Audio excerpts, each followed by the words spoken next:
To close your Siddurim, don't put them on the floor, please, but you're welcome to set them aside for a moment. And there are some seats in among people here, so anyone standing in the back would like to meet a really nice Jew from Tarzana, move up here and come and have a seat.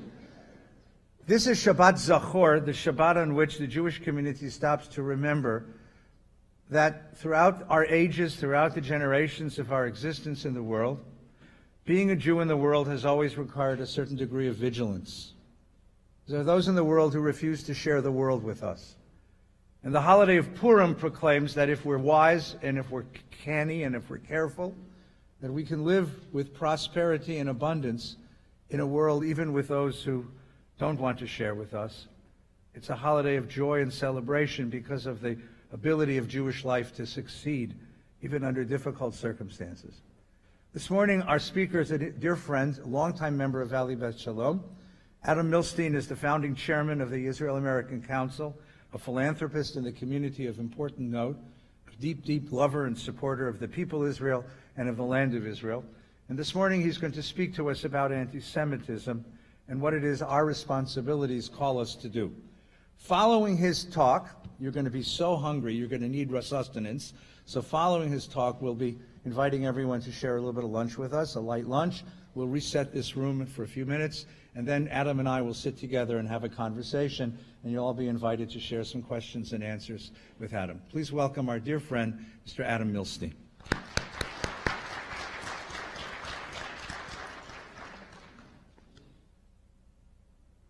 Thank you, Rabbi Feinstein. Thank you, everybody that stayed here and everybody that came from a long way to come hear me.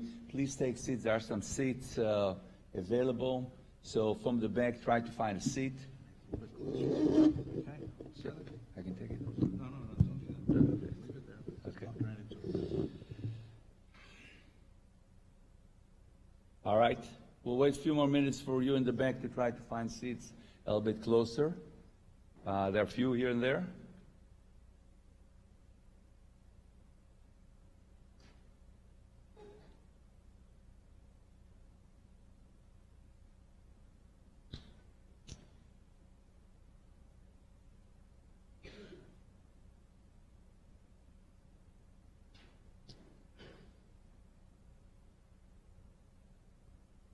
So again, I want to thank Rabbi Ed Feinstein for inviting me, for all of you staying here after the services, for all of you that came a long way to hear me. Appreciate it.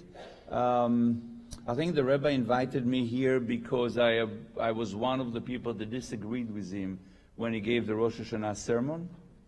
And but this synagogue is freedom of speech, and he said that my views should be heard as well. And I want to appreciate the Rabbi for doing so. I'm not going to speak about the sermon at all today. I'm going to speak about, I think, the number one danger that we're facing today in America and in the world. I'm going to speak about anti-Semitism, but in a switch for what normally people speaking, I'm going to talk about what we can do to combat it. How can we stand up and do something about it and not just complain about it? Now, this is a very serious matter. It's not easy. I don't want anybody to stress out. I know that all of you are doing great for your community, for other organizations, and that is fine. I'm going to introduce some new idea. If anybody wants to do something extra, by all means, but please do not take it really seriously. I actually have here my wife, Gila, is here, my son-in-law, Ben, and 2 grandkids, so I have to be very politically correct. So if I'm not, please let me know. Also, this is the first time that I'm giving this speech.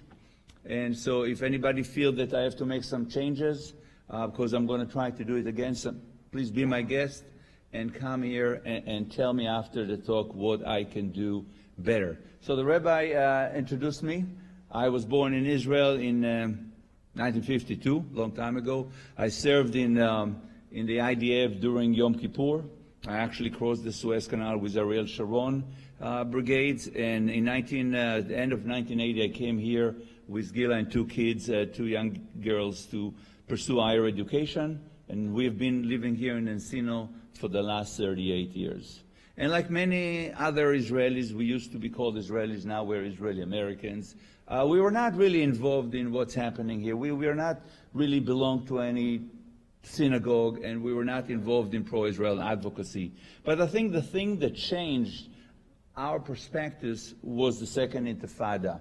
If anybody remember, Israel signed the Oslo agreements in 1993 and 1995, and there were some effort to implement those peace deals on the ground, but there were a lot of terrorist attacks, and it didn't really work well. And it was President Clinton in 2000 that invited here Ehud Barak, the Prime Minister of Israel at the time, and Yasser Arafat to try to sign a final deal of peace between Israel and the Palestinians. And they were in July of 2000, they were in Camp David. They worked up all the details. There was a peace agreement. East Jerusalem was supposed to be the capital of Palestine. 98% of the West Bank was given back to the Palestinians. And we were very close to signing a deal. But Arafat said, let me think about it. He took the agreement with him. He thought about it, and he said, you know what, the Israelis gave me everything I wanted with no problem. Now I'm going to start all kind of terrorist attacks in Israel, and perhaps I can get some more. And the Second Intifada started in 2000, and months after he came back, with a lot of suicide bombing, terrorist attacks in Israel. About 1,000 lives of Israeli civilians have been lost.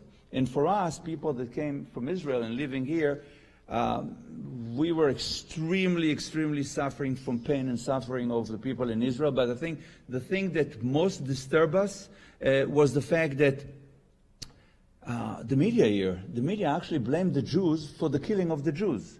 You've seen the New York Times, you've seen the LA Times, you've seen the CNN, and they blamed Jews for the fact that Jews were blown in buses, in restaurants, in hotels, and there were demonstrations on campuses against Israel, and we felt we cannot stay silent. We need to do something, and that's where the point that Gila and I become a little bit more involved in pro-Israel advocacy.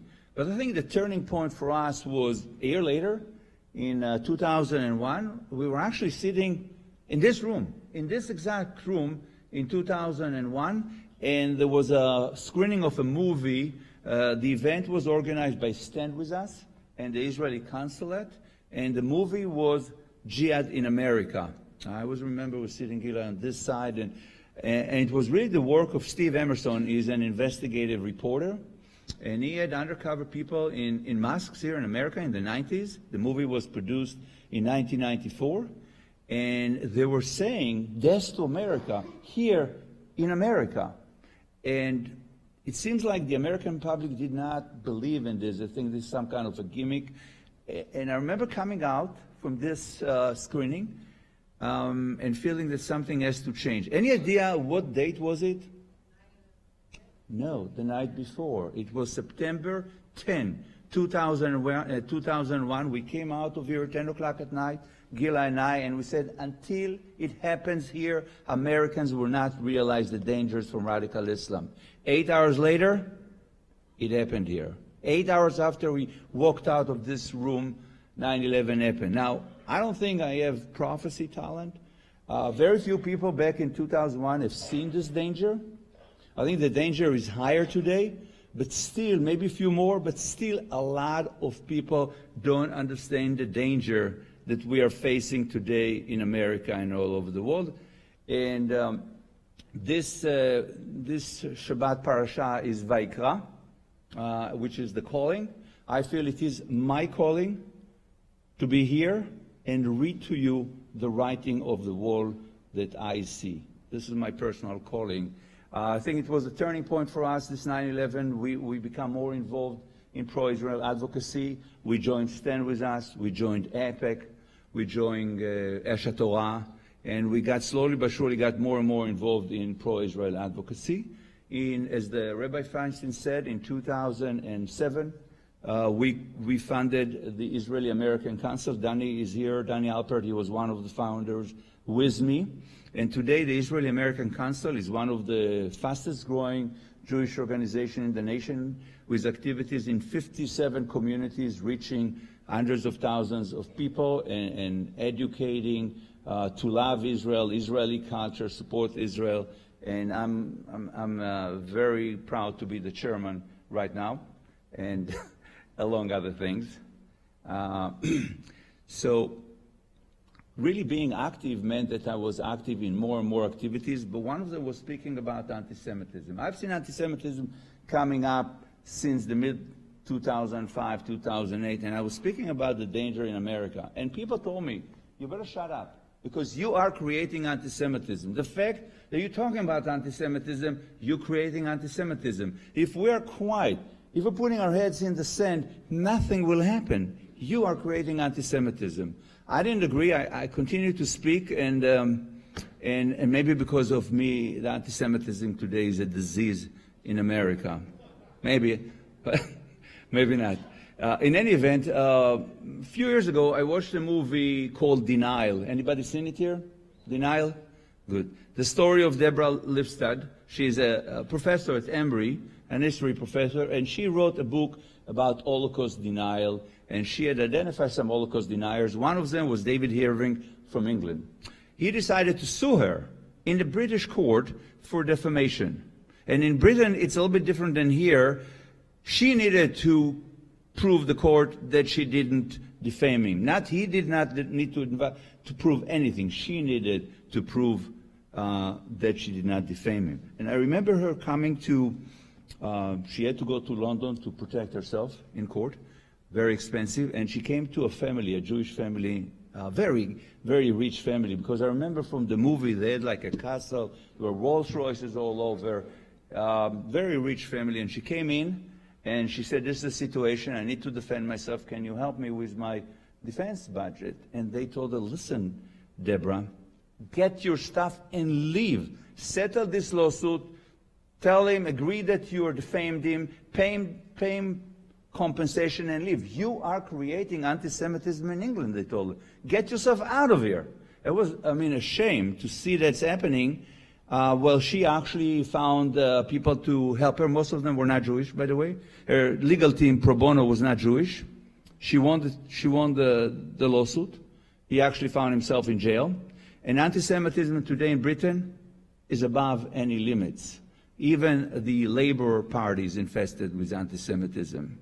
So I don't think Deborah really shut her mouth, and I'm not, and we're continuing to talk about it, and this problem is becoming bigger and bigger and bigger. Let me ask you here, who had suffered anti-Semitism, you or somebody you know, in the last few years? Just raise your hand. Just few people. Okay, few people. Phil, how you doing?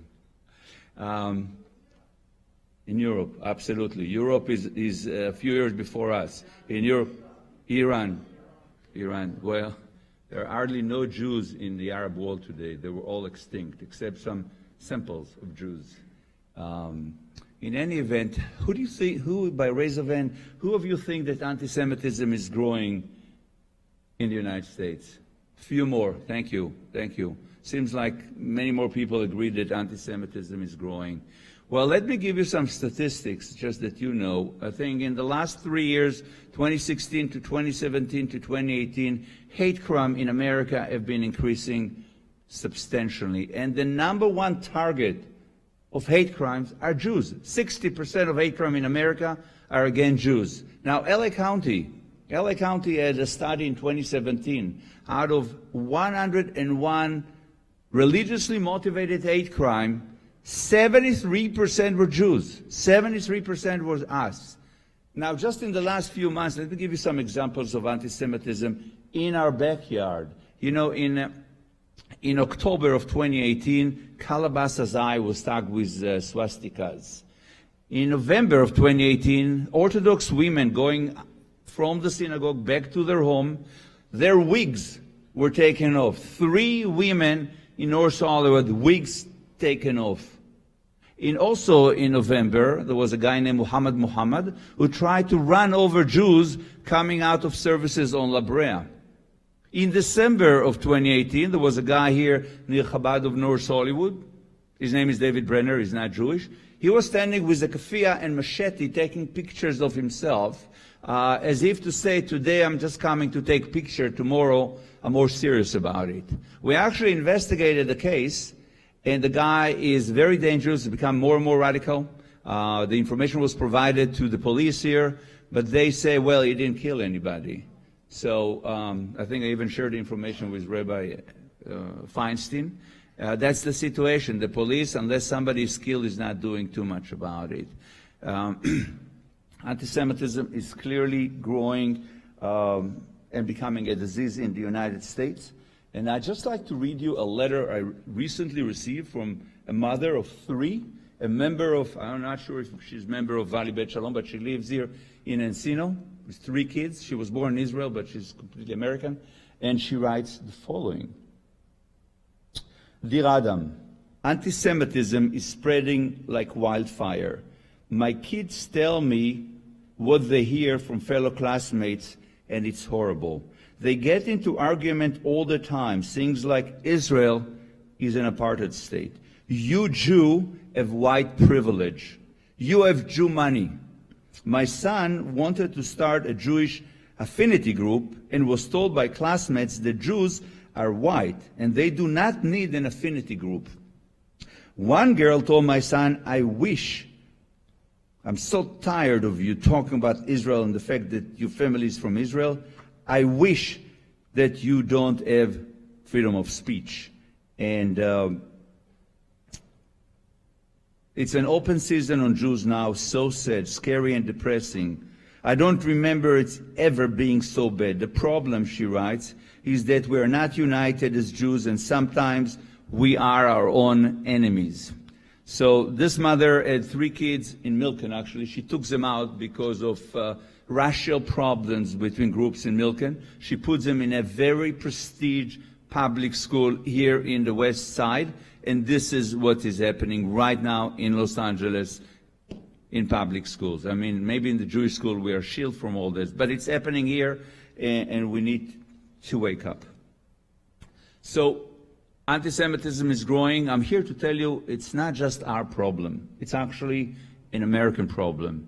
And I would like to share with you why I feel it's an American problem and why we're not alone here. So anti-Semitism is the oldest disease, right, in the history of the world. We were expelled, we were slaved in Egypt, we were expelled from Israel to Rome and to other places. We were expelled from Spain, we were expelled from France. We suffered the pogrom in Russia and Poland. We suffered the Holocaust, and there are, as I said, no Jews left in the Arab world. They were all extinct or left, pushed out or extinct. So what have we done in the last 2,000 years to fight the disease? Clearly, we're the expert. We know exactly why people hate us, right? We know exactly what's wrong with everybody. We know why they think this about us or another thing about us. We created movies and books and encyclopedias and everything to know about anti-Semitism. And you see those articles today. Every day, another article about anti-Semitism and why they don't understand us and they don't understand that Israel is a good place and they hate us. But isn't it about time that we do something about it, not just write about it? It's about time that we stand up with courage and do something about it. Because what we have done so far, in addition to documenting all this problem, we have done Tikkun Olam, we have done social justice, we have done Asbara about Israel, but I don't think it's working because anti-Semitism is growing. I'm not saying to stop whatever we were doing. We're doing Tikkun Olam, let's continue. We're doing Asbara, let's continue. But isn't it about time that we complement whatever we're doing with new things? Because what we're doing just doesn't work. So I'm here to say, let's try to use new things to fight anti-Semitism. So first of all, what is anti-Semitism? Who is behind anti-Semitism? In order to fight, we need to understand who the enemy is.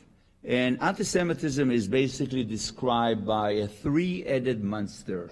The 3 heads of the monsters are radical Muslims, the radical right, and the radical left. Each one of them hate the Jews for their own reasons. Now, but are they only enemies of the Jews, or maybe they have a bigger vision for the world? If we look at each one of them, indeed, each one has a bigger vision for the world. If we look at radical Muslim, what would they like to have? They like to have an Islamic caliphate going from Pakistan in the east to all America in the west. They like to see Sharia law. They They like the culture to go back to the 7th century. Women are going completely covered, have no rights. That's their vision for the world. They hate the Jews, but the Jews are just the first station. The mission is much, much bigger. If we look at the white supremacists, what's their vision? They wouldn't like the white race to control the world. It's better, it's superior. Christians and white should rule the world. Anyone that is not Christian, white, Jews, immigrants, Muslims, Latinos, anything that's not exactly what they think is the race should be eliminated. That's their vision for the world. We're only 2% of America and 0.2% of the world, so we are not the target. We're just the first one to get it.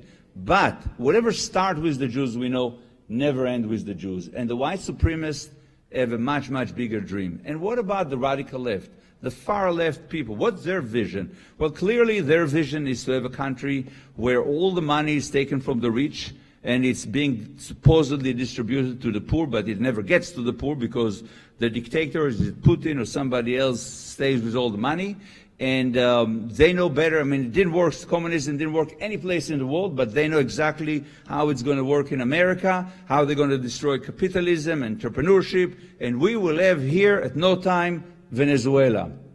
So, right? They know exactly how to do it. They hate the Jews. They always hated the Jews, but it's not about Jews. It's about their big vision for the world. We need to understand it. All those three movements are anti-Semites, but they're also anti-American, anti-democracy, anti-freedom of speech, against religious freedom and stuff like that. Now, all those movements have followers that are even more radicals than the leaders. And those followers feel that they should take things to their own hand because they can take weapons, they can expedite the process and maybe get salvation sooner. So you see a lot of violence and terrorist attack by people that we call radicals or extremists. And those people are basically getting this from the leaders, and they feel that they have the right, the justification to do it right now. And they commit all kind of terrorism today. Let me just take each one of those groups one by one, kind of analyze what they're doing and how dangerous they are. Let's start with the radical Muslims. They're spreading all over Europe, and they hate the Jews. There is a lot of violence against Jews by radical Muslims in Europe. We all remember in 2015 when a group of radical Muslim terrorists attacked the Charlie Hebdo. They killed 12 people in Charlie Hebdo, injured 11. Members of the same team, the same group, actually went into a kosher bakery and killed Jews. There was somebody here in America that called the people that, not the people went into Charlie Hebdo, but the same group that went into the bakery, he calls them random zealots. They were not random. Maybe they were zealots. Random, they were not. If we look at Europe, that was 2015. 2016, a guy affiliated with ISIS drove a 20-ton truck into a Bastille parade in Nice, killing 86 people and wounding 400.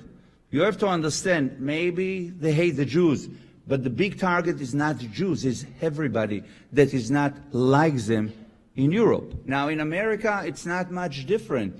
I told you in the beginning about the movie that Steve Emerson did in 1994, Jihad in America. Just last month, there was in Israeli news, Tzvi Cheskeli did the same thing, came undercover, and he went into mosque here in 2018. And mosque, and it's not just some side mosque, major mosque in Washington, New Jersey, Davis, Irvine, they are calling to kill Jews in America. It's not because Jews support Israel. No, Jews are conniving, Jews are greedy, kill the Jews in America. This is the call that is coming out from Muslim mosque in America. Now, again, we know that when they say it, they mean it. Maybe it's not today, maybe it's tomorrow. We need to be alert. But radical Muslim in America, most of the people that were attacked so far were not Jews. Look at 9/11. 9/11 was not targeting Jews. The Boston Marathon, some terrorist attack in New Jersey, San Bernardino, Port Hood, Orlando. When they take violence, they take terror to their own ends, the targets are Americans, not as Jews. And Americans need to understand, again, yes, they hate Jews, but they're anti-Americans. Now, if we look at the radical left, and I want to be clear, I'm not talking about Democrats, I'm not talking about progressive, I'm not talking about liberals, I'm talking about people in the far left, people that I said would like to have a communism here. Their hatred to Jews is long time. Everybody remember in the early 20th centuries the Russian forgery called the Protocols of the Elder of Zion, that came up with a conspiracy that actually was a book that the Jews supposedly wrote. They want to take over the world. They want to take all the money. They want to take over Christians. They want to take over whites. And the Jews are greedy and conniving. And that's really, after this book, a lot of anti-Semitism grew up in Europe against Jews. We remember Stalin. We remember the Dreyfus event in France. We remember a lot of anti-Semitism in Europe. I just want you to know that somebody here in the United States bought 500,000 copies of this book and distributed it here in America. That guy was Henry Ford. He took the book and he distributed it because it was too good not to send around to all Americans. So radical left, heavy for us. The BDS would not have been what it is today if the radical left have not been supporting it on campus and beyond. You know, the Arab that come here with the slogan that we need to boycott Israel would have not done so good if it wasn't the radical left pushing them, champions them, and that's why the BDS and anti-Semitism here is growing like crazy. In fact, look, we have Ilhan Omar right now in Congress, right? And she's an anti-Semite, but many people are protecting our freedom of speech. We no longer can expect anybody to defend us here in America. So the same thing that happened in Britain is happening right now in front of us. Now, are they capable of terrorist activities? Absolutely. They have many, many organizations that are militant. They have anarchist organizations such as Antifa, such as Black Lives Matter and others. They're very, very violent, the people that are inspired by the radical left. I want to give you an example. In 2017, in Alexandria, Virginia, we had James Atkinson, who took a gun and started shooting at Republican congressmen practicing baseball. Now, he was able to seriously injure Congressman Scalise and injure some police officers. And the police was there because they was there to protect congressmen, so they stopped it. If there was no police, many more people would have been killed. And the guy, if you don't know, he actually worked in Bernie Sanders' presidential campaign. So I'm not saying that somebody told him to kill Jews, but when you hear all these ideas and that things have to take place and change have to take place, crazy people take things to their end. I want to read to you what the U.S., the Virginia Attorney General concluded after the event. He said, "This was an act of terrorism fueled by rage against Republican legislators." So I'm saying violence and terrorism can come from every place, and it's against America. It's not just against Jews. So the question is now, what can we do? Should we do anything? Jews in the past have not really taken action because we feel that we have too much to lose if we take action. If we do nothing, perhaps somebody else will do something. Perhaps somebody else will come to protect us. That's why we always say it's anti-Semitism, do something. But I believe that, let me ask you here, is there anybody that thinks that we can do more than we're doing today? Few people. Okay, at least I'm happy that few people feel we can do more, because I want to talk about things that perhaps we can do today that we have not done before. So to those people that want to do more, I think now it's a good timing, and I'll tell you why. First of all, we're partners. That's the most important thing.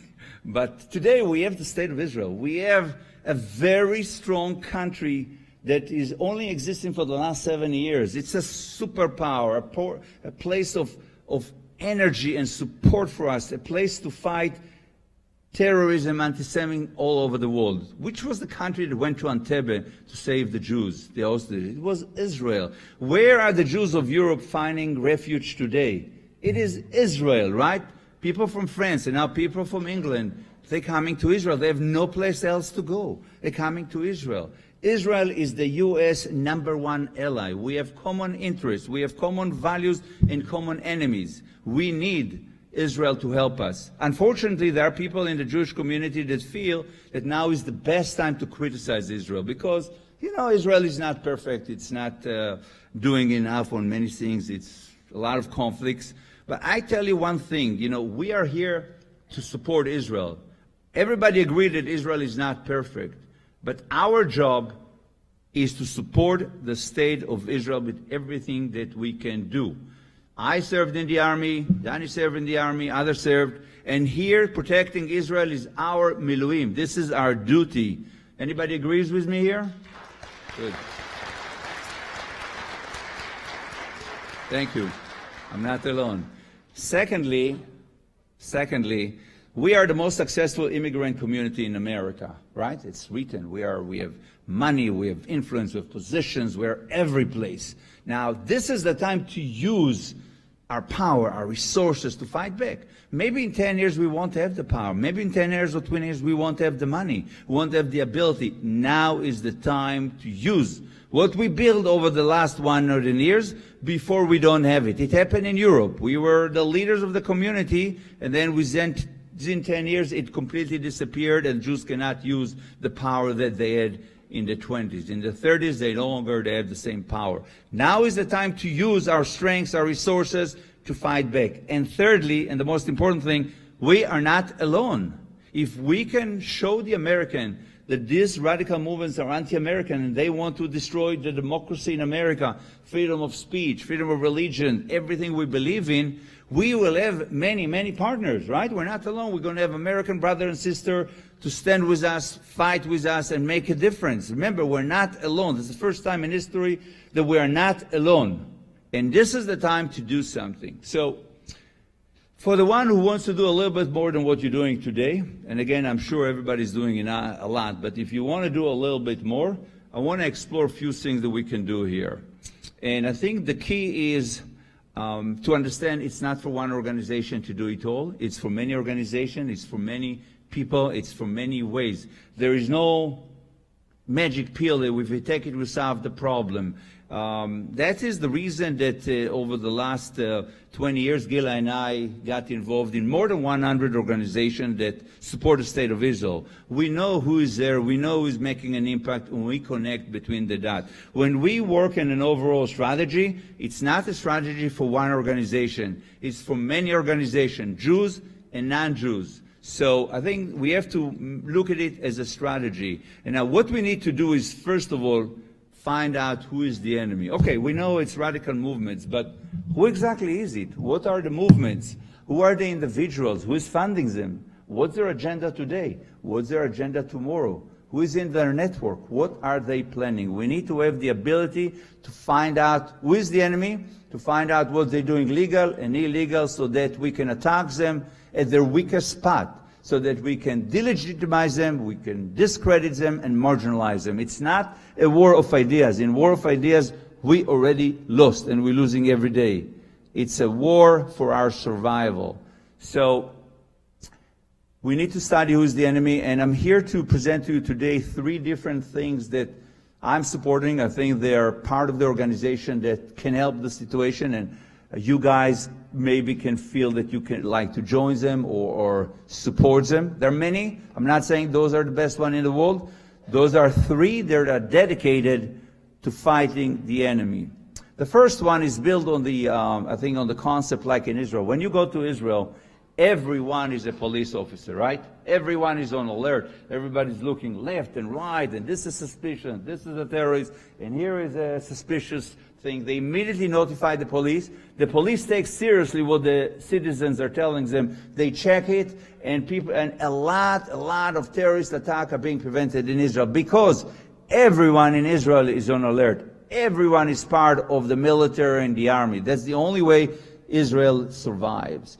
If we can do the same thing in America, if we can ask every American to be on alert, open your eyes, see what's happening, see, you know of any potential threats or any violence or anything that is cooking and creating, let us know. If you let us know, we can use our intelligence that we already have, to study the information. The police, a lot of time, doesn't have the means to study the information.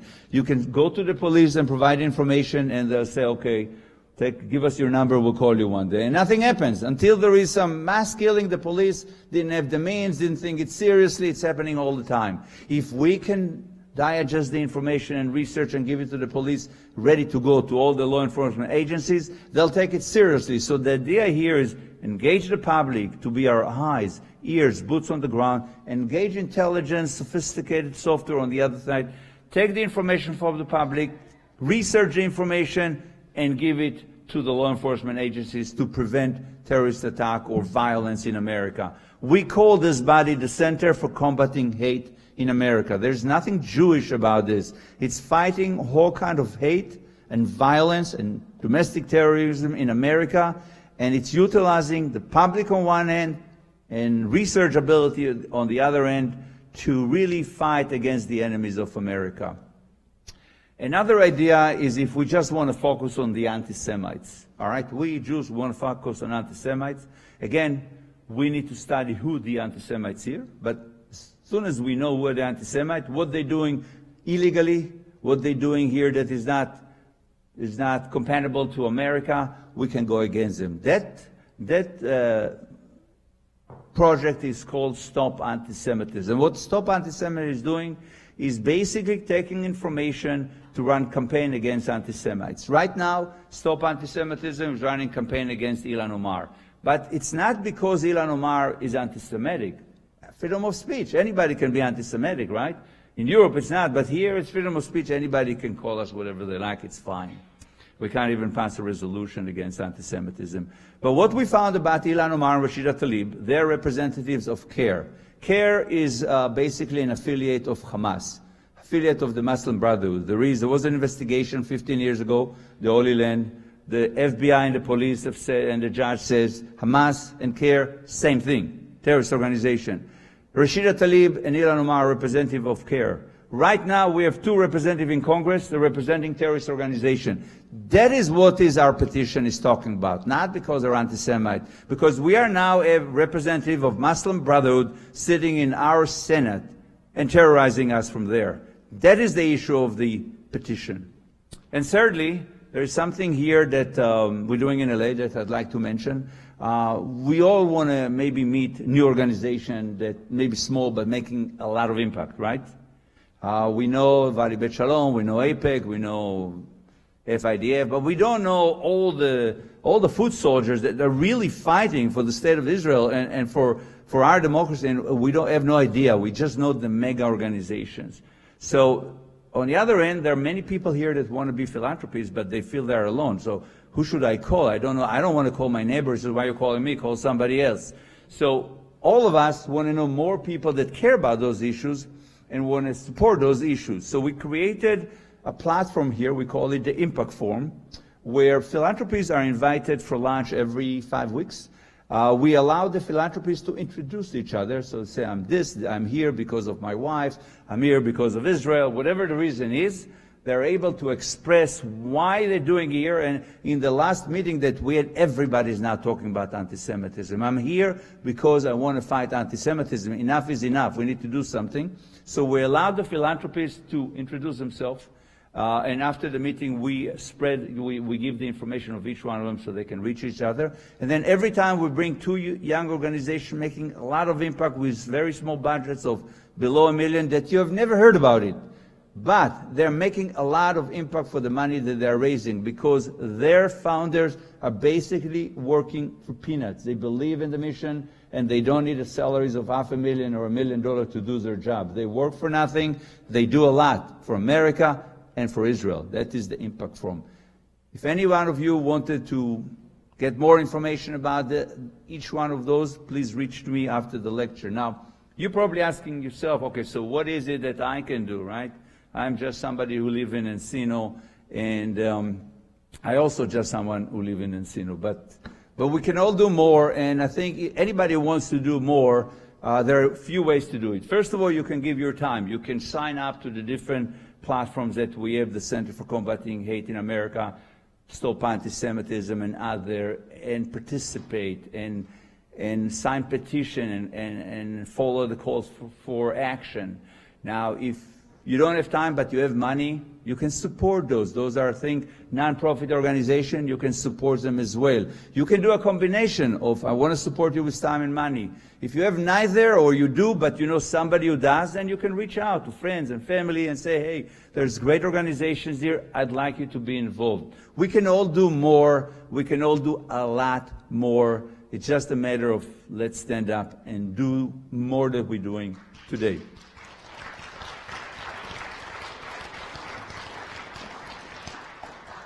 All right, I'm coming to the end. And as the Rabbi Feinstein said, we will continue after lunch. I just want to summarize.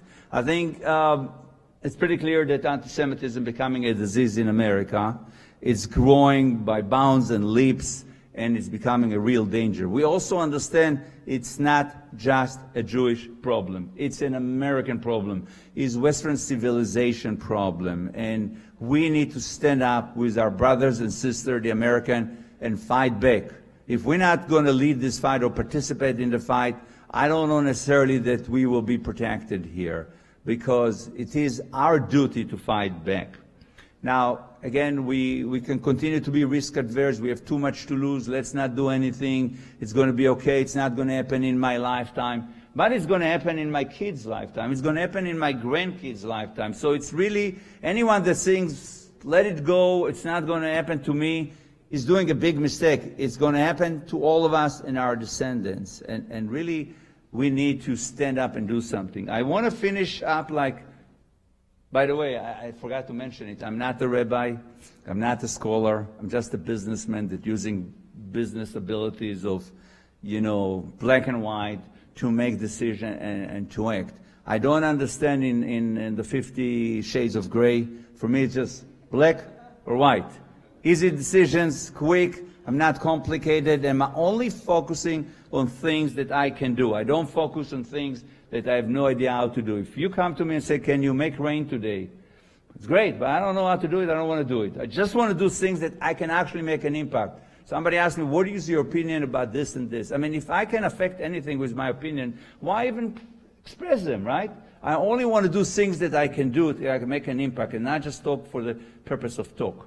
So I just want to go back to my rabbi abilities and mention to you that this week Parashah is Zechor. We need to remember that there are many, many enemies to the Jewish people, and they are permanent enemies. And our commandment is to stand up and fight against them. If it was the Amalek, if it was the Aman, if it was the Hitler, or if it is the Ilan Omar. Those enemies are constantly against us. We need to remember that, and we need to stand up and fight back. And I just want to finish with, we had a guy named Rabbi Hillel who said, Im en ani li, mi li. If not me, who will be for me? And if I'm only for myself, who will be for me? And if not now, when? Thank you very much.